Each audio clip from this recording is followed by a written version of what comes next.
अस्सलामुअलैकुम फ्रेंड्स, आप देख रहे हैं टेक्निकल जुल्करनैन। का दोस्तों, आज की वीडियो में मैं आपको बताऊंगा कि आप माइक्रोसॉफ्ट एक्सेल वर्ड के नीचे फुटर को कैसे सेलेक्ट करते हैं। फुटर का क्या फ़ायदा दोस्तों, फुटर आप एक बार सेलेक्ट कर देंगे तो आपकी हर टाइम शीट के नीचे ये ऑटोमेटिकली आ जाएंगे जिस टाइम शीट पर आप काम कर रहे हैं।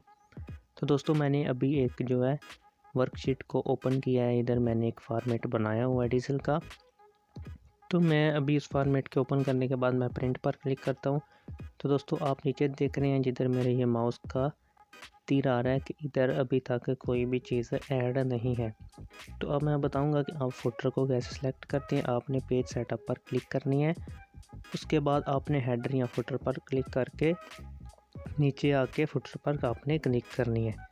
उसके बाद दोस्तों, ये 3 सेक्शन बने हुए हैं, इन तीनों में आपने लिख देना है। अब मैं ऊपर एक लाइन लगाऊंगा, इस लाइन के ऊपर अप्रूव करने वाला साइन करेगा। इधर लिखूंगा अप्रूव्ड बाय जुल्करनैन। तो इसको मैं इधर ऐसे लिख दूंगा। तो उसके बाद दोस्तों, फिर सेम आगे जो सेंटर वाला सेक्शन है उस पर मैं क्लिक करूंगा।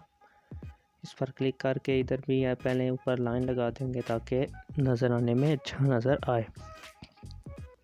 तो इधर मैं लिखूंगा अप्रूव्ड बाय डीजल ऑपरेटर कि ये जिसने डीजल डाला है उसके भी साइन लेने हैं। तो दोस्तों, अब मैं नीचे जो है ना एक और लाइन लगा दूंगा उसके साथ। इधर मैं लिख दूंगा अप्रूव्ड बाय फैक्ट्री मैनेजर, ताकि जो फैक्ट्री मैनेजर है उसके भी साइन हो जाएं कि हाँ, इस बंदे ने सही डीजल डाला है।